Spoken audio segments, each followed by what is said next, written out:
தாவேக்காவுக்காக அவங்க தான் பணம் கொடுத்தது. தாவேக்கா தான் இந்த மீடியாக்களுக்கு எல்லாமே கொடுத்ததுனால தான் அவர் இப்போ தான் குளிச்சாரு, வந்தார், ஜட்டி போட்டார், பனியன் போட்டார், ஷர்ட் போட்டார், பேண்ட் மாட்டினார், தலையை சீவிட்டார், இப்போ வெளியில் வந்துக்கிட்டு இருக்காரு, கார் ஏறிட்டார், ஏர்போர்ட்டுக்கு போயிட்டுருக்காரு, ஏர்போர்ட்டில் இறங்கிட்டார், ஃப்ளைட்டில் ஏறிட்டார்.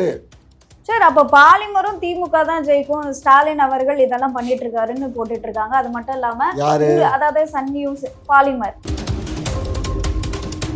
வேணும்னு திட்டமிட்டு வம்புழுத்து செஞ்ச சமாச்சாரம் தெரியுதா இல்லையா? அப்ப திமுக தான் வேணும்னே இந்த விஷயத்த செஞ்சு. திமுக வேணும்னு பண்ண வேண்டிய அவசியம் எங்களுக்கு இல்ல, புரிஞ்சுக்கோ. நாங்க வெற்றி வாய்ப்பை தேடி போயிட்டு இருக்கோம். நாங்க தோத்து போவோம்னு தெரிஞ்சாதான் நாங்க தகராறு பண்ணணும். நாங்க வெற்றி வாய்ப்புல உட்காந்துட்டு இருக்கோம். இதே கலைஞர் டிவியோ சன் டிவிலயோ நாங்க போடல. நீங்க தான் ஜெயிக்கிறீங்க அப்படின்ற மாதிரி போட்டுட்டு இருக்கீங்க. நாங்க இங்க பாரு, எங்களுடைய கொள்கை ஒண்ணுதான், மக்களை ஏமாத்துறது. மக்களை ஏமாத்தி உங்க வீட்டுல இருக்கிறத பூரா கொள்ளையடிச்சு கொண்டுட்டு வந்துட்டோம். கொள்ளையடிச்சு ஆமா, மறைமுகமா. நாங்க ஏதோ 5-10 சம்பாதிச்சா நீங்க அதை அப்படியே மறைமுகமா. ஆமா, மறைமுகமா. அதாவது பிறந்து 3 இலை உடல, முளைச்சு 3 இலை விடுறதுக்கு முன்னாடியே நீ இந்த அளவுக்கு வாயடிக்கிற. சார் நாங்க எல்லாத்துக்கும் வரி கட்டுறோம், அதனாலதான். ஆமா, வருமானமே இல்லாத கோயிலுக்கு எப்படி சொல்ல பண்ண முடியும்? ஏன்னா அதை ஒழுங்கா பராமரிக்கல. கத்திரிக்காய் பராமரிக்கிறதுக்கே காசு வரல. இப்பதான் நாங்க தான் எங்க ஆட்சி 10 ஆண்டு காலம் ஆண்டாங்களே, அவங்க ஆட்சியில என்ன புடுங்கினாங்க? 10 ஆண்டு ஆட்சி இருந்துச்சுலமா, அப்ப என்ன புடுங்கினீங்க? குக்கு செய்தி நேயர்களுக்கு வணக்கம். நான் உங்க தீபிகா. இன்றைய நிகழ்ச்சியின் சிறப்பு விருந்தினர் முனைவர் காமாட்சி நாயுடு அவர்கள். வணக்கம் சார். வணக்கம் சார். நேத்துல இருந்து பாத்தீங்க அப்படின்னா இந்த ஆக்சிஸ் மை இந்தியா அப்படின்ற ஒரு நிறுவனம் கருத்து கணிப்பு வெளியிட்டிருக்காங்க. அதுல விஜய் அவர்கள் 98 சீட்டுல இருந்து 120 சீட்டு ஜெயிக்கிறதுக்கான வாய்ப்பு இருக்குன்னு சொல்லியிருக்காங்க. அதிமுக பாத்தீங்க அப்படின்னா 22 இருந்து 32 வரைக்கும் ஜெயிக்கிறதுக்கு வாய்ப்பு இருக்குன்னு சொல்றாங்க. மூன்றாவது திமுக பாத்தீங்க அப்படின்னா 92 இருந்து 110 சீட்டு ஜெயிக்கிறதுக்கான வாய்ப்பு இருக்கு அப்படின்ற மாதிரி சொல்லியிருக்காங்க. இதை எப்படி சார் பாக்குறீங்க? இல்ல, இந்த சேனல் எந்த ஊர்ல உள்ள சேனல்? இது தமிழகத்துல இருக்கக்கூடிய தமிழகத்து சேனலா? நல்லா தெரியுமா தமிழகத்து சேனல்? தெரியும் சார், நியூஸ் தமிழ்ல கூட வெளியிட்டு இருந்தாங்க. அப்படியா? இது யாரோட சேனல்? இது ஓனர் யார் தெரியுமா? தெரியாது சார். தெரியாது இல்லையா? இதெல்லாம் அதாவது என்னன்னா, தமிழகத்துல நிறைய இந்த மாதிரி சேனல்கள்லாம் நிறைய இருக்கு. ஆனா அந்த நிறைய சேனல்கள்ல எல்லாருமே இந்த நியூஸை வெளியிட்டு இருக்காங்க. அதுதான்டா, இவங்க போட்டாங்க. செய்தி நிறுவனம் இந்த செய்தியை வெளியிட்டுச்சுன்னு எல்லாரும் போடுறாங்க. அவங்க கருத்து கணிப்பை போடல, புரிஞ்சதா? இவங்க வெளியிட்டாங்கன்னு போட்டிருக்காங்க. இப்போ நம்ம தமிழ்நாட்டில் இருக்கக்கூடிய புதிய தலைமுறை தெரியும் எல்லாத்துக்கும். அது அவர் பிஜேபி சப்போர்ட்டட் தான். அதில் இப்போ கூட பிஜேபி சப்போர்ட்டில் தான் தேர்தலில் கண்டெஸ்ட் பண்ணிக்கிட்டு இருக்காங்க. எஸ்ஆர்எம் உடைய நிறுவனர் நம்ம புதிய தலைமுறையுடைய சேனல். அவங்க சேனலில் தேர்தலுக்கு பின்னாடி அவங்க ஒரு கருத்து கணிப்பு எடுத்திருக்காங்க. அவங்க கருத்து கணிப்பில் என்ன சொல்லியிருக்காங்க? திமுக 125லேருந்து 145 தொகுதிகளில் வெற்றி பெறும்னு சொல்லி புதிய தலைமுறை சொல்லியிருக்கு. அதுக்கப்புறம் எடப்பாடிக்கு அவங்க கூட்டணி வைத்திருக்கக்கூடிய எடப்பாடி 65 முதல் 80 சீட்டு ஜெயிக்கும்னு சொல்லி அவர் சொல்லியிருக்காரு. அதே மாதிரி அடுத்து விஜய் 18லேருந்து 24 தொகுதி ஜெயிப்பாருன்னு சொல்கிறாங்க. அதே மாதிரி சீமான் 2 to 4 தொகுதிகளில் அவருக்கு வெற்றி வாய்ப்பு இருக்குது அப்படின்னு சொல்லி கருத்து கணிப்பு சொல்கிறாங்க. இது கருத்து கணிப்பு இது தேர்தலில் ஓட்டு போட்டுட்டு வந்த எல்லாத்துக்கிட்டையும் போய் ஒவ்வொரு பூத்தாக போய் கேட்கணும், அப்படி கேட்டு எடுக்கிறதா அந்த காலத்தில் இருந்துச்சு. இல்லை, அந்த மாதிரி எடுத்த ஒரு கருத்து கணிப்பு தான் அப்படின்ற மாதிரி சொல்கிறாங்க. ஏமா, அந்த மாதிரி எல்லாம் யாருமே நான் இன்னாருக்கு ஓட்டு போட்டேன்னு சொல்ல மாட்டாங்க செல்லம். இப்போ நீயே இதுவரை என்கிட்ட சொல்லியிருக்கியா யாருக்கு ஓட்டு போட்டோன்னு? சொல்லல. அப்புறம் எப்படி மற்றவங்கள்ட்ட அதுவும் மீட்ஸ் மீடியாவில் சொன்னாக்கா நம்மளை நாளைக்கு டிவியில் போட்டு காட்டிடுவான், பிரச்சனை வரும்னு நினைப்பாங்களா இல்லையா? அதெல்லாம் கிடையாது. இவங்கெல்லாம் ரேண்டமாக ஒரு இதை கற்பனை பண்ணிக்கிட்டு பேசுறது. ஏன்னா அவங்ககிட்ட வாங்கின அந்த 7 கோடி ரூபா இருக்குல்ல, அந்த 7 கோடிக்கு இவங்க ஏதாவது சொல்லணும்ல. 7 கோடினா யாரு கொடுத்தாங்க, யாருக்காக இந்த விஷயத்த சொல்றாங்க? அதுதான்மா, இந்த விஷயத்த சொல்றது தாவேக்காவுக்காக அவங்க தான் பணம் கொடுத்தது. தாவேக்கா தான் இந்த மீடியாக்களுக்கு எல்லாமே கொடுத்ததுனால தான் அவர் இப்போ தான் குளிச்சாரு, வந்தார், ஜட்டி போட்டார், பனியன் போட்டார், ஷர்ட் போட்டார், பேண்ட் மாட்டினார், தலையை சீவிட்டார், இப்போ வெளியில் வந்துக்கிட்டு இருக்காரு, கார் ஏறிட்டார், ஏர்போர்ட்டுக்கு போயிட்டுருக்காரு, ஏர்போர்ட்டில் இறங்கிட்டாரு, ஃப்ளைட்டில் ஏறிட்டாரு. சார் அப்ப பாலிமரும் திமுக தான் ஜெயிக்கும், ஸ்டாலின் அவர்கள் இதெல்லாம் பண்ணிட்டு இருக்காருன்னு போட்டுட்டு இருக்காங்க. அது மட்டும் இல்லாம யாரு? அதாவது Sun news polymer polymer channel வந்து முழுக்க முழுக்க வந்து விஜய் சப்போர்ட்டட் சேனல், ஆனா புரிஞ்சுக்கோங்க. திமுக ஜெயிக்கும்னு போட்டிருந்தாங்க. அது உண்மையை போட்டு அதை வந்து ஒரு சில கருத்து கணிப்புகள் வந்து தவறா போட்டுட்டோம்னா அந்த சேனல் நாளைக்கு போயிடும்ல. திமுக மிரட்டிடுவாங்க அப்படின்னு சொல்லி. திமுக மிரட்ட முடியாது கண்ணு. திமுக எதுக்கு மிரட்டுறோம்? நாங்கள் இப்போ ஒரு விஷயம் நல்லா புரிஞ்சுக்கோங்க. இப்போ எலெக்ஷன் முடிஞ்சதுக்கப்புறம் நாங்கள் ஏதாவது எங்கேயாவது ஏதாவது யாரையாவது பேசியிருக்கோமா, ஏதாவது பண்ணியிருக்கோமா? நாங்கள் பாட்டுக்கு அவர் ஊட்டி இதுக்கு கொடைக்கானல் போயிட்டாரு எங்கள் தலைவர், எங்கள் இளைய தலைவர் அவர் இதுக்கு போயிட்டாரு, லண்டன் போயிட்டார், லண்டனா துபாய்க்கோ போயிட்டாரு. ஸோ அதனால் நாங்கள் வந்து எங்கள் வேலை என்னன்னா ஓட்டு போட்டாச்சு, முடிஞ்சுச்சு. ஓட்டு எண்ணி ஓட்டு ரிசல்ட் வர்றத ஒல்லி நாங்கள் வெயிட் பண்ணுவோம். ரிசல்ட் வந்துருச்சா எங்களுக்கு வந்தால் நாங்கள் ஆட்சி ஆனா அமைப்போம். ஒவ்வொரு பூத்துகளிலும் திமுகவுடைய தொண்டர்கள் நிர்வாகிகள்லாம் வந்து ஒரு சலசலப்பையும் ஒரு அச்சத்தையும் வந்து ஏற்படுத்திக்கிட்டு இருக்காங்க அந்த பகுதியெல்லாம் போயிட்டு.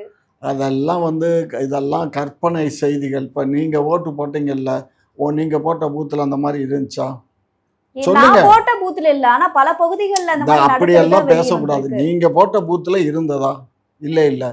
நீ போட்ட பூத்தில் இருந்துச்சாடா? நல்ல வாயை திறந்து சொல்லு. அப்போ இல்ல ஒரு 2 தொகுதியை வச்சு மட்டுமே நீங்க அப்படி முடிவு பண்ண சொல்லக்கூடாது. முடியாது இல்லையா? அப்படி அப்ப இல்லை. செய்திகள் வெளிவரது இல்லடா, பொய்யா? நீ எந்த பண்ற? ஒரு பானை நிறைய சாதம் வச்சேன்னா ஒவ்வொரு சாதத்தான் வெந்துருச்சான்னு பார்க்க இயலாது. ஒரு சாதம் 2 சாதத்தை தான் எடுத்து பிதிக்கி பார்க்கணும். இப்போ நானும் தான் போய் ஓட்டு போட்டேன், புரியுதா? ஆகையினால எங்கேயும் அந்த மாதிரி திராவிட முன்னேற்ற கழகம் ஏன்னா காவல்துறை வந்து இந்த தடவை பண்ண கடுபிடி பயங்கரமாக பண்ணாங்க. நான் ஏற்கனவே ஒரு எபிசோடில் பேசியிருக்கேன்.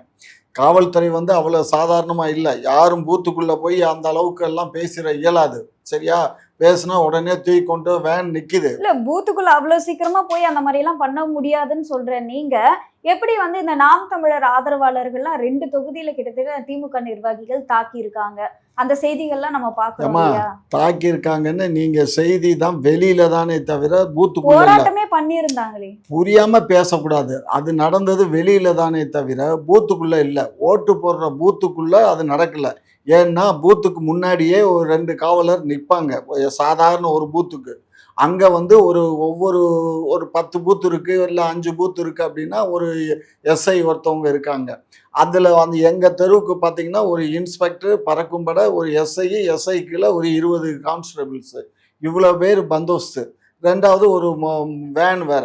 இம்மிடியட்டாக ஏதாவது தாராளம் நடந்தால் அவங்கள அப்படி இருந்துமே இந்த சம்பவங்கள் எப்படி நடந்திருக்கு? அதெல்லாம் நாங்கள் அப்போ ஒரு மசரும் நடக்கல. நீங்களா அப்ப எப்படி சார் செய்திகள் வெளியே ஏமா வருது? செய்தி பொய்யான இங்க செய்திகள் பாரு, அப்படியே வெளியிடுறாங்கன்னு சரி சொல்றீங்களா? அப்படியே கூட நடந்துச்சுன்னு கூட வச்சுக்கோ. நடந்துச்சு. அதெல்லாம் நீ பாத்தியா? பார்த்தேன் சார் சோஷியல் மீடியா. சோசியல் மீடியால தானே பார்த்தேன், நேரடியா பார்க்கல. இல்ல அதாவது ஒவ்வொரு செய்திகள்லயும் அந்த ஷார்ட்ஸ் எல்லாம் எடுத்து ஒவ்வொன்னா போட்டு சரி, அதெல்லாம் பரப்புற ஷார்ட்ஸ் கட் பண்ணி போடுறாங்க அப்படின்னா அப்ப இது வந்து வேணும்னு திட்டமிட்டு வம்புழுத்து செஞ்ச சமாச்சாரம் தெரியுதா இல்லையா? அப்ப திமுக தான் வேணும்னே இந்த விஷயத்த செஞ்சிருக்காங்க. திமுக வேணும்னு பண்ண வேண்டிய அவசியம் எங்களுக்கு இல்ல, புரிஞ்சுக்கோ. நாங்க வெற்றி வாய்ப்பை தேடி போயிட்டு இருக்கோம். நாங்க தோத்து போவோம்னு தெரிஞ்சாதான் நாங்க தகராறு பண்ணணும். நாங்க வெற்றி வாய்ப்புல உக்காந்துட்டு இருக்கோம். தேர்தலுக்கு முன்னாடி என்ன கருத்து கணிப்போ அதே மாதிரி தேர்தலுக்கு பிந்திய கருத்து கணிப்பும் அப்படியே தான் இருக்குமே தவிர அது மாறாது. ஏன்னு கேட்டிங்கன்னா, இப்போ நீங்கள் இருக்கீங்க, உங்களுக்கு ஒரு குழந்தை இருக்கு. அம்மா நீ வந்து ஓட்டு போடும்போது இவருக்கு விஜய்க்கு போடு அப்படின்னு விசிலில் போடு அப்படின்னு உன் புள்ள சொல்கிறான்னு வச்சுக்கோ. சரிப்பா அப்படின்ட்டு போய் பூத்தில் உனக்கு யாருக்கு இஷ்டமோ அவங்களுக்கு தான் போடுவேன். திரும்ப அம்மா நீ போட்டியா? ஆமாடா கண்ணு, நீ சொன்ன இல்லை நான் போட்டேன்னு தான் நீ சொல்லுவ, சரியா? ஏன்னா குழந்தைகளுடைய மனசு புண்படக்கூடாதுன்னு. ஆகையினால இதெல்லாம் வந்து இந்த மாதிரி கருத்து கணிப்புகள் தான் தேர்தலுக்கு பின்னாடி. ஆகையினால தேர்தலுக்கு முன்னாடி என்ன இருந்துச்சோ அதுதான் கண்டினியூ ஆகும். அதே போல திமுகவுக்கும் வெற்றி வாய்ப்புன்னு சொல்லக்கூடிய கருத்து கணிப்புகளும் நம்ம பொய்ன்னு எடுத்துக்கலாமே. பொய்ன்னு எடுத்துக்கோ, ஒன்னு யார் வேண்டான்னா நீ பொய்ன்னே எடுத்துக்கோ. நான் கருத்து கணிப்பை பற்றி கவலைப்படவே இல்லை. நாங்க 0 வாங்குறோன்னு கூட நீ போடு, நீ சொல்லு, எங்களுக்கு அதை பத்தி கவலை இல்லை. ஏன்னா எங்களுக்கு நாங்கள் செய்திருக்க சேவைகள், மக்களுக்கு நாங்கள் ஆற்றிய பணி, நாங்கள் அதே மாதிரி தேர்தல் காலகட்டங்களில் பண்ண பரப்புரை, தேர்தல் நேரங்களில் நாங்கள் பண்ண பம்பரமான வேலை வாய்ப்பு, இதெல்லாம் நானே எத்தனை தொகுதிகளுக்கு போயிருக்கேன், எத்தனை பரப்புரை பண்ணியிருக்கேன், இதெல்லாம் வேஸ்ட் ஆயிடாது. போனீங்க இப்ப தற்சமயம் இப்ப நடந்த தேர்தல்ல நீங்க போய் பாத்தீங்க? இப்ப நடந்த தேர்தல்ல பூத்துகளுக்கு எல்லாம் போன இல்ல, ஓட்டு போடுற பூத்துகள்ல நான் போய் என் மூஞ்சி எல்லாம் காட்டிட்டு தான் வந்தேன். தெரிஞ்ச ஒரு 4-5 பூத்துக்கு போயிருப்பீங்க. 4-5 பூத்துலடா, மொத்தம் 32 பூத்துக்கு போயிருக்கேம்மா. அந்த அதாவது 1000 விளக்கு பூத்துக்கு போனேன், அண்ணா நகர் பூத்துக்கு போனேன், அதே மாதிரி வில்லிவாக்கம் பூத்துக்கு போனேன், தலைவருடைய பூத்துக்கு ரெட்டேரி அந்த ஏரியா கொளத்தூருக்கு போயிட்டு வந்தேன். இந்த இதுதான், இதுக்கெல்லாம் சேர்த்து தான் ஒரு 30 பூத்து. அது அங்கே எல்லாம் போயிட்டு வரும்போது மக்கள் காலையில் நான் 7 மணிக்கு 7:02க்கு நான் தான் ஓட்டு போட்டேன். நான் போட்டது 7:02க்கு ஓட்டு போட்டேன். போட்டுட்டு உடனே அப்படியே வண்டி எடுத்துட்டு ஒரு ரவுண்டு எல்லா பூத்துக்கும் போயிட்டு வந்தேன். எப்படி போலாவது என்ன ஆகுதுன்னு. யாருக்கிட்டையும் யாருக்கு ஓட்டு போட்டீங்க, இன்னாருக்கு ஓட்டு போடுங்கன்னா நான் சொல்லலை. ஏன்னா அவங்கெல்லாம் வந்து ஒரு ஏமா நீ இன்னாருக்கு ஓட்டு போடுன்னு சொன்னால் நீ போட மாட்டேம்மா.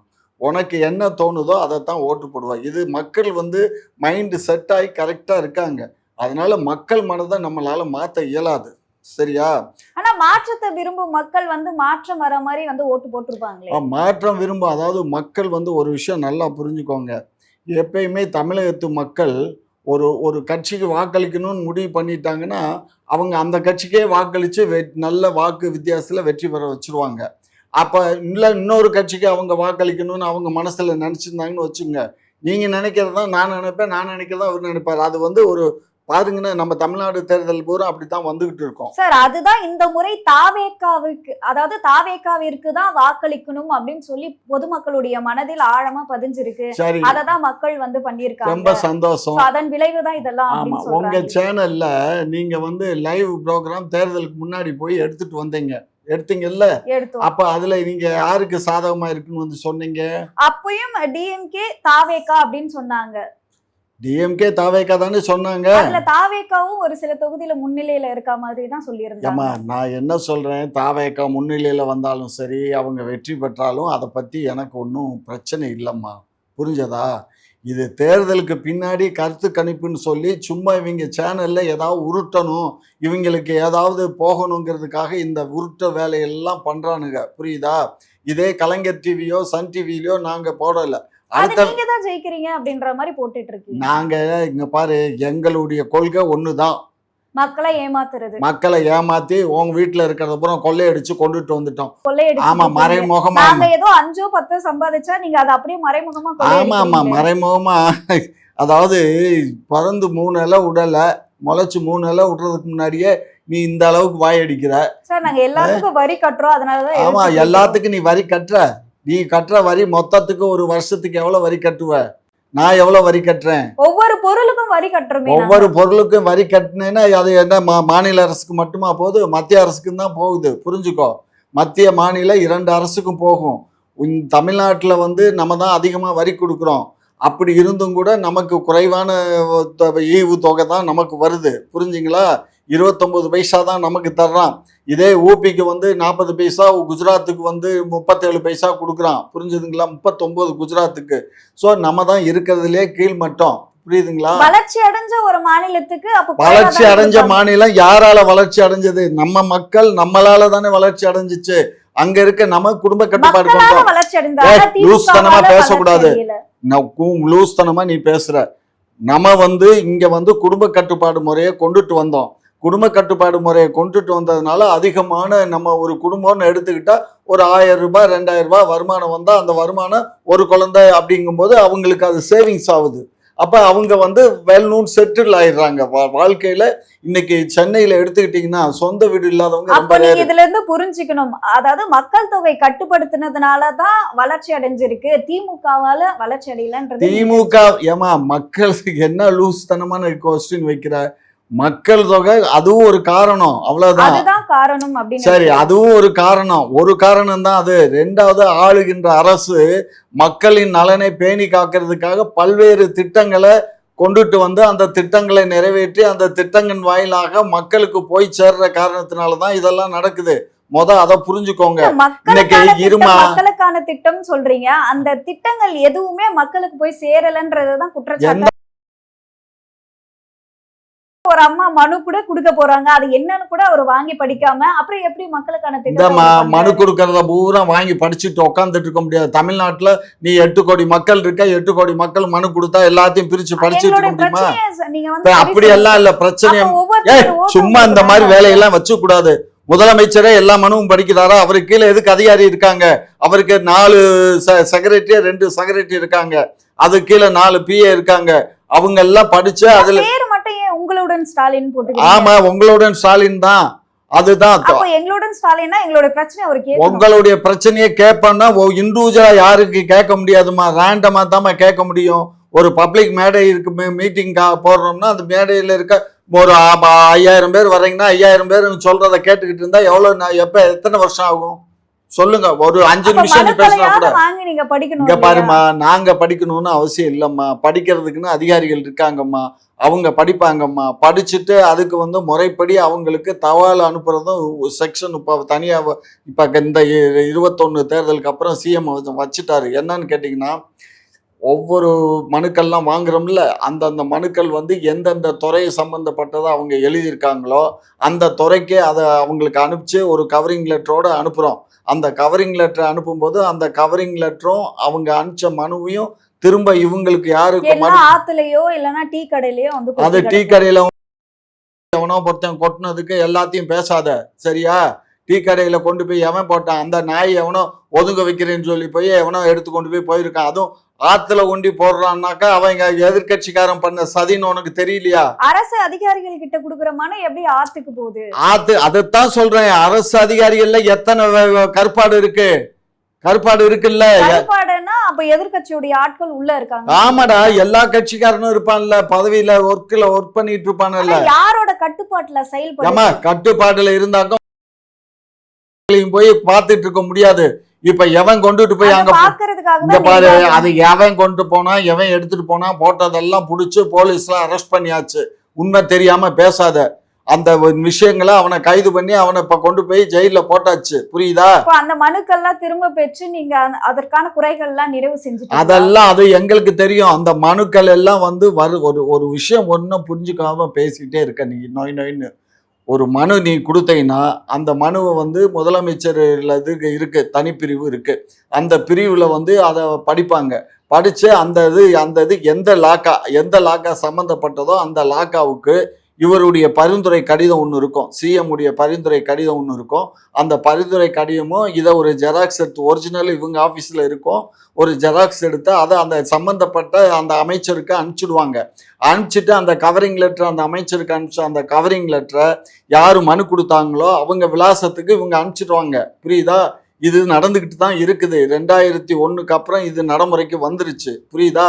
இதுவே நிறைய பேத்துக்கு தெரியாம இன்னும் நாங்க கொடுத்த மனு என்னாச்சுன்னா சிஎம் ஆபீஸ்ல இருந்து உனக்கு கடிதம் வருது இல்ல? எப்படி வருது கடிதம்?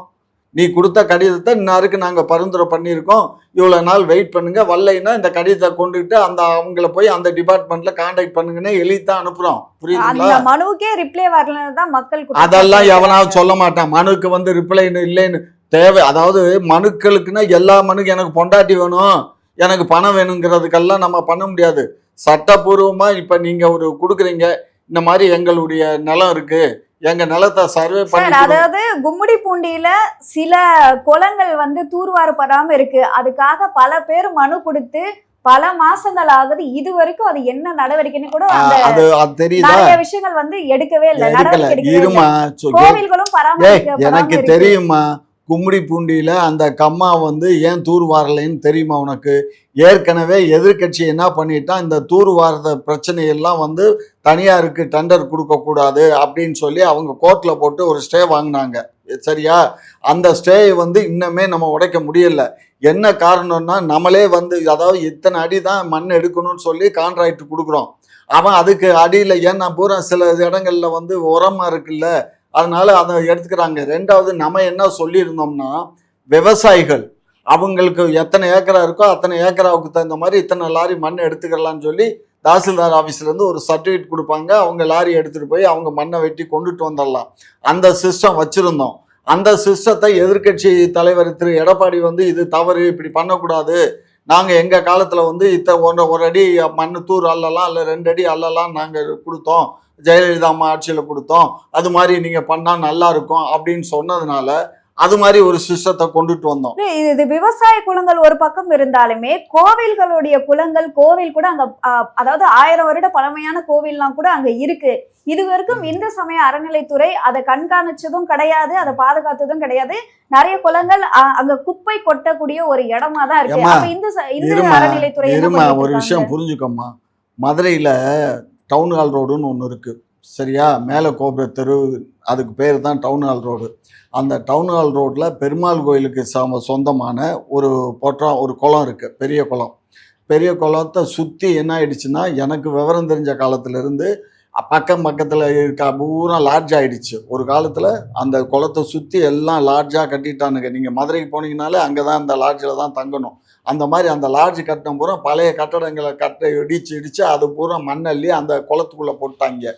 அதுக்கப்புறம் என்ன ஆயிடுச்சு, அந்த குளத்தை ஒட்டி அந்த காலத்தில் வந்து ஒரு 4 அடிக்கு வந்து ஒரு கம்பி மாதிரி சதுரமாக ஒரு கம்பி இருக்கும், மேலே ஈட்டி மாதிரி வச்சு சுற்றி ஒரு பென்சிங் இருந்துச்சு.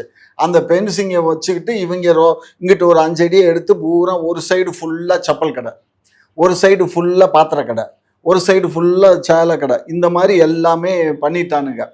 அதுக்கப்புறம் இது இப்படி தான் இருந்துச்சு. இப்போ தான் அது இவர் வந்தார் இல்லையா, நம்ம பிடிஆர் மத்திய தொகுதி எம்எல்ஏ வந்ததுக்கப்புறம் அவருடைய முயற்சியில் கம்ப்ளீட்டாக அந்த கடைகளை பூரா காலி பண்ணி, அந்த ஃபென்சிங் எல்லாம் காலி பண்ணி, உள்ளே இருந்த மண்ணுகளை பூரா கம்ப்ளீட்டாக அள்ளியாச்சு. ஏன்னா இப்போ மண் நிறைய தேவை இருக்குல்ல, அவன் அள்ளிட்டு போக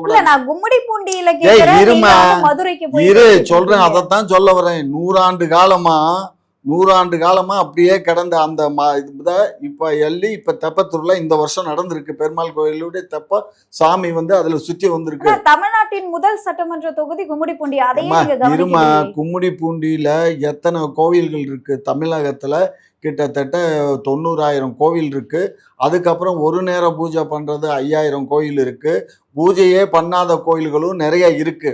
இப்போ ஒரு நேரமாவது பூஜை பண்ணணும்னு சொல்லி எல்லாத்துக்கும் ஒரு பூசையாரியை போட்டு இப்போ எல்லா கோயிலையும் விளக்கேற்றி வச்சுக்கிட்டு இருக்கோம். கோயில் பழைய கோயிலாக இருந்தால் கூட விளக்கேற்றிக்கிட்டு இருக்கோம்.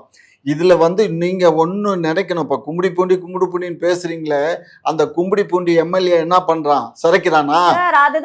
இருமா, அவர் பண்ணலைன்னா எப்படி பண்ணலை? நீங்கள் என்னத்துக்கு போய் அவனை போய் வீட்டில் போய் கஞ்சி குடிக்க விடாம இருக்க வேண்டியதானே? அவர் வந்து தொகுதிக்கு வந்து பார்க்கணும் சார். அவன் வந்து பார்க்கணும், நீ ஏன் நினைக்கிற? நீ அவன் வீட்டுக்கு போ, மனு கொடுத்தா அதை வந்து குப்பையில போட்டுறாங்க. இந்த ஒரு விஷயம் நல்லா புரிஞ்சுக்கோ. அந்த தொகுதி எம்எல்ஏ இருக்கார்ல, அந்த உங்களுக்கு அந்த எந்த வார்டுல வருதோ அந்த வார்டு கவுன்சிலர் இருப்பான்ல, அவங்கள வெளியில விடாம தர்ணா பண்ணுங்க. அப்பதான் இது ஏன்னு கேட்டீங்கன்னா, இதெல்லாம் வந்து எம்எல்ஏவுக்கே பண்டு ஒதுக்கீடு இருக்கு. அந்த எம்எல்ஏ பண்டுலேயே அந்த மாதிரி இதுகளெல்லாம் அவசர ஆத்திரத்துக்கு இதுகளெல்லாம் செய்யறதுக்கு தான் அந்த பணம். இந்த பணத்தை வச்சு அவங்களே செய்யலாம், புரியுதா? இதெல்லாம் வந்து சிஎம் நாலேஜுக்கு போகாமலே இது எல்லாம் நீங்க ஒவ்வொரு துறை எதுக்காக இதை வச்சிருக்கீங்க? துறை இருக்குன்னா நீங்க குற்றச்சாட்டு சொன்னா மட்டும் பத்தாதுமா. எல்லாத்துக்கும் நான் தான் சொல்றேனே, ஏகப்பட்ட கிட்டத்தட்ட 1.5 லட்சம் 2 லட்சம் கோயில்களை வந்து எல்லாரும் ஒரே அமைச்சர் போய் எல்லாத்தையும் பாத்திர முடியாதுமா. அங்கே இருக்கக்கூடிய எம்எல்ஏ, அங்கே இருக்கக்கூடிய பொதுமக்கள் எல்லாம் சேர்ந்து தான் பண்ணணும், புரியுதா? தனி ஒரு மனிதனால எதுவும் பண்ணிட முடியாது. இத்தனை 1000 கோயில்கள், இப்போ கிட்டத்தட்ட 5000 கோயிலுக்கு வந்து கும்பாபிஷேகம் கட்டியிருக்கு. கும்பாபிஷேகமே நடத்தாமல் இருந்த கோயில்களுக்கு மதுரையிலேயே 65ல் கும்பாபிஷேகம் பண்ணது. அதுக்கப்புறம் கும்பாபிஷேகமே பண்ணலை. பிடிஆர் அவங்க தாத்தா இருக்கும்போது பண்ணது எனக்கு தெரியும், நானும் அந்த கும்பாபிஷேகத்துக்கு போயிருந்தேன். அதுக்கப்புறம் இப்போ தான் கும்பாபிஷேகமே பண்ணுறாங்க. எத்தனை வருஷம் ஆயிடுச்சு பாருங்க. ஆகையினால இன்னுமே கும்பாபிஷேகத்துக்குரிய முழு வேலையிலும் முடியலை. ஸோ இது மாதிரி ஒவ்வொரு பெரிய கோயில்களே இப்படி வருவாய் வந்து வெளியிலேருந்து நம்ம காசு கொடுக்க வேண்டியதில்லை, அங்கே வர்ற வருமானத்தை வச்சு கும்பாபிஷேகம் பண்ணுற அளவுக்கு அந்த கோயிலெல்லாம் வருமானம் வருது. இதெல்லாம் வந்து ஒவ்வொரு இதாக தாண்டா பண்ண முடியும். நீங்கள் இப்போ உங்கள் ஊர் கோயில் வாஸ்தவம் தான், பிரச்சனை இருக்குல்ல, தேர்தல் முடியட்டும். உங்கள் ஊரில் இருக்கக்கூடிய ஆட்களில் ஒரு 100 பேரை மாத்திரம் செலக்ட் பண்ணி எல்லாரும் வாங்கன்னு சொல்லு, ஒரு இடத்துக்கு வரட்டும். நானும் வர்றேன், அந்த எம்எல்ஏவும் கூட்டிகிட்டு வர்றேன். அந்த ஆளை அங்கே வச்சு தோலை உரிச்சா மறுபடியும் அதுக்கு திமுக வரணும்ல. நான் திமுக வருத வேற கட்சி வந்தாலும் அதை பற்றி நீ கவலை விடு. திமுக தான் வரணும், திமுக தான் மேலே தான் ஜெயிக்கணும் இல்லை. வேற எந்த மேலேயே ஜெயிச்சாலும் எந்த கட்சியை சேர்ந்தானாலும் பிரச்சனை இல்லை. யாராக இருந்தாலும் நானும் வர்றேன், பார்ப்போம். பார்த்து எல்லாத்தையும் சொல்லி இந்த மாதிரி இருக்குப்பா இந்த கோயில்களை உன்னுடைய ஃபண்டில் இருந்து, நீ கையிலேருந்து காசு கொடுக்க வேணாம், எங்கள் அரசு உங்களுக்கு பணம் ஒதுக்குது இல்லை, அந்த பணத்துலேருந்து எங்களுக்கு இதை செஞ்சு கொடு அப்படின்னு சொல்லி இவரை ப்ரெஷர் கொடுத்து கலெக்டர்கிட்ட போகணும். கலெக்டர் தான் அதுக்கு அனுமதி. கலெக்டர்கிட்ட ஐயா இந்த கோயில் இந்த மாதிரி இருக்குது, இந்த கோயிலை செம்மன் பண்ணுறதுக்கு எங்கள் எம்எல்ஏ ஃபண்டு தரேங்கிறாரு, நீங்கள் இதை யாருக்கு ஒதுக்கணுமோ ஒதுக்கி எங்களுக்கு இதை பண்ணி கொடுக்குன்னு சொல்லி அவங்கள்ட்ட கேட்டால் போதும். ஹெச்ஆர்என்சினா ஹெச்ஆர்என்சியில் பெர்மிஷன் வாங்கணுமா, அதையும் நானே ஹெச்ஆர்என்சியில் அந்த துறையினுடைய அமைச்சர் எந்த கட்சியாக இருந்தாலும் அந்த துறை அமைச்சர் மூலமாக அந்த ஹெச்ஆர்என்சிலையும் பெர்மிஷன் நான் வாங்கி தர்றேன், இவர் எம்எல்ஏ ஃபண்டுல செய்யட்டும். ஒரு எம்எல்ஏ சொல்லிருக்கீங்க காணொலியில போயிட்டு இருக்கு. அதனாலதான் சொல்றேன், ஒரு எம்எல்ஏ ஹெச்ஆர்என்சியில போய் இந்த மாதிரி இந்த இதுக்கு என்னுடைய ஃபண்டுல நான் செலவு பண்ணி இதை கிளியர் பண்ண போறேன், எனக்கு பெர்மிஷன் கொடுங்கன்னா யாரும் கொடுக்க மாட்டேன்னு சொல்ல மாட்டாங்க. ஹெச்ஆர்என்சி கமிஷனர் எஸ்ன்றாரு, அதே மாதிரி அந்த துறையினுடைய அமைச்சர் எஸ்ன்னு தான் சொல்லுவாரு, கலெக்டர் சரின்னு தான் சொல்லுவாரு. இதுல என்னன்னா இந்த கோயில் விஷயங்கள்ல எவ்வளவுக்கு எவ்வளவு முயற்சி பண்றோமோ அவ்வளவுக்கு அவ்வளவு தான் பண்ண முடியும், புரியுதுங்களா?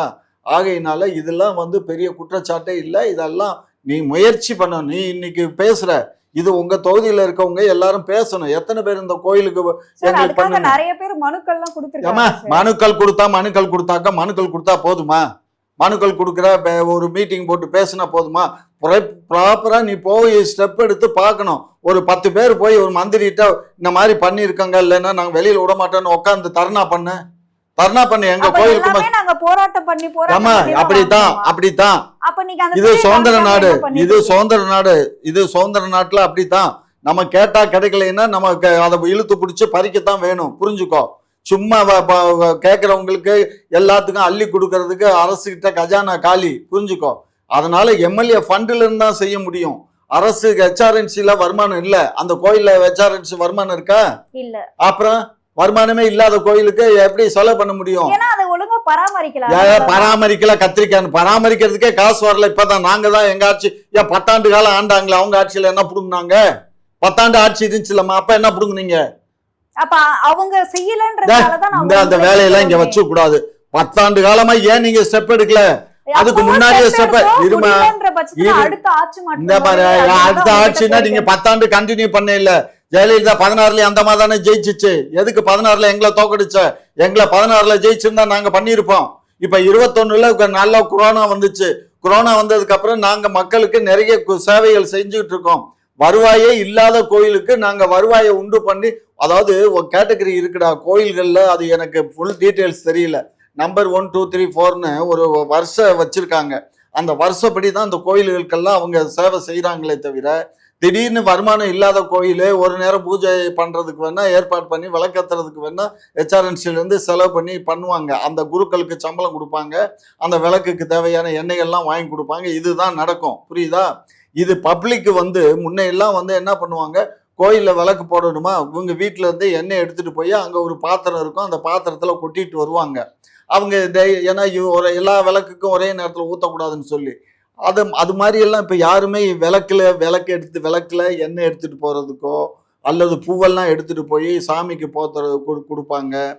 இதெல்லாம் சாதாரண கோயில்கள்லாம் நடக்கக்கூடியது. இப்போ எதுவுமே இல்லை. யாரும் அவங்க வீசினகையும் வெறுங்கையுமா போறாங்க.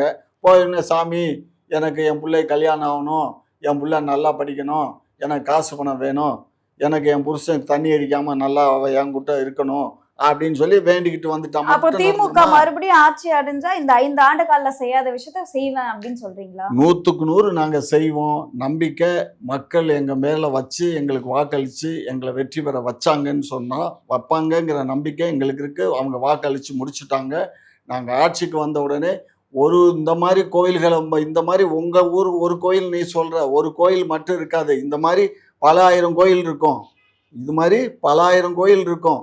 இந்த பல ஆயிரம் கோயில்களுக்கும் நம்ம சேவை செய்யணும் அப்படின்னா இது அந்த காலத்துல நீங்க ஒரு துறையை வச்சிருக்கீங்க. அந்த துறை அந்த துறையில நாங்க பணம் ஒதுக்கீடு அதுக்கு நாங்க கம்மியா தான் ஒதுக்கீடு பண்றோம்.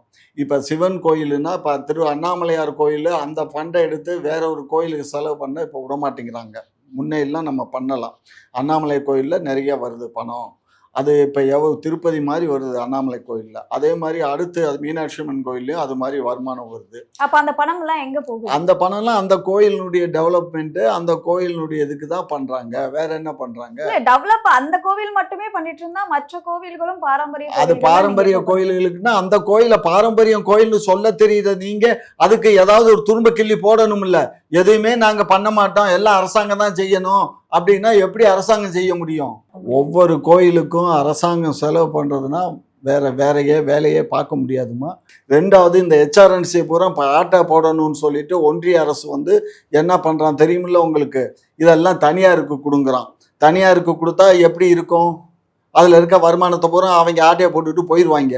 இது தனியாரே நிறைய விஷயங்கள் நல்லதான் பண்றாங்க, நீங்களே ஏமா சொல்லுங்க. தனியார் நான் எதில் நல்ல விஷயம் பண்ணியிருக்கான்? தனியார் கோயில் இங்கே இருக்குது. தனியார் கோயில் திருக்கோயிலூர் இருக்குல்ல, அங்கே பெருமாள் கோயில் இருக்குல்ல, முணுக்குன்னு ஒரு லைட்டு டியூப் லைட் போட்டிருக்கான். நான் போயிட்டு வந்தேன், அதனால எனக்கு அந்த கோயில் தெரியும். அந்த வருமானத்தை நம்ம ஏமா நீங்கள் நான் நேற்றுக்கு தாம்மா ஒரு சில இதுகள்லாம் படித்தேன். ஒரு கோயிலை கட்டின அரசன் அந்த கோயிலில் இருக்கக்கூடிய பூசாரிகளுக்கு அந்த கோயிலுடைய விளக்கு போடுறதுக்கு அந்த இதுகள்லாம் செப்பனிடுறது வைக்கிறதுக்கெல்லாம் ஏக்கர் கணக்காக நிலத்தை எழுதி வச்சுருக்காங்க மன்னர்கள் காலத்திலேயே. இப்போ உங்கள் ஏரியாவில் இருக்க அந்த கோயில் சொல்கிறீங்க, அந்த கோயிலுக்கு கண்டிப்பாக நிலம் இருக்கும். பூசாரிக்கு நிலம் கொடுத்துருப்பாங்க, அதே மாதிரி அந்த கோயிலினுடைய பராமரிப்புக்கு நிலம் ஒதுக்கியிருப்பாங்க. இதை பூரா அங்கே இருக்க சுற்றி இருக்கானுங்கள்ல, கோயிலை சுற்றி இருக்கானுங்கள்ல, அவனுக்கு ஆட்டையை போட்டுருப்பானுங்க. இதை கண்டுபிடிக்க சொல்லு. நீ உனக்கு விவரமான பிள்ளைன்னா அதெல்லாம் வந்து அரசு தான் அரசு வந்து நீ சொன்னா தான் செய்யும். அரசுக்கு சம்பந்தப்பட்ட கோயில்கள் நிலத்தை வந்து எவன்கிட்ட இருக்கு அப்படிங்கிறத அந்த கோயிலில் ஒரு ரிஜிஸ்டர் இருக்கும். அந்த ரிஜிஸ்டரில் உங்கள் ஊர் பிரசிடெண்ட்டு யாராவது உங்களை போய் பார்த்து எந்தெந்த நிலம் இருக்குது, எவ்வளோ நிலம், என்ன சர்வே நம்பரு அப்படிங்கிறதெல்லாம் எடுத்து என்கிட்ட வேணால் கொடுங்க. இதை கொண்டு கொடுத்தோம்னா இது ஹெச்ஆர்என்ஸில் மினிஸ்டர் என்ன பண்ணுவார், அந்த நிலங்கள்லாம் அதுலேருந்து வருமானத்தை அந்த கோயிலுக்கு வந்து தீமை ஏற்றுறதுக்கு, அது விசேஷம் பண்ணுறதுக்கு, கும்பாபிஷேகம் பண்ணுறதுக்கெல்லாம் செலவு பண்ணலாம். இதை பூரா இவங்க ஆட்டையை போட்டாங்க. ஏன்னா அரசர் போய் கிட்டத்தட்ட 400 வருஷம் ஆச்சு இல்லை, அதுவே 1000 வருட பழமையான கோவில். அதுதான்மா, அதான் அரசர் காலத்தில் கட்டப்பட்டது தான். இப்போ 1000 காலம் பழமைன்னா இப்போ கிட்டத்தட்ட பிரிட்டிஷ்காரன் வந்ததுக்கு அப்புறம் தானே நமக்கு. பிரிட்டிஷ்காரன் வந்ததுக்கு அப்புறம் அந்த அப்போ நிலங்கள் பூரா ஒப்படைச்சிட்டு தான் போனாங்க. அந்த நிலங்களை பூரா தான் இப்போ நம்ம அரசு வந்து எல்லாத்தையும் பிடுங்கிட்டு வந்துட்டு இருக்கு, புரியுதா? அது மாதிரி இவங்க எவன் வச்சிருக்கானா அவங்ககிட்ட பிடுங்கிரும். நீ நல்லா அந்த ஊர்லேயே விசாரிச்சு பாரு, கோவிலுக்கு நிலம் கண்டிப்பாக இருக்கும்.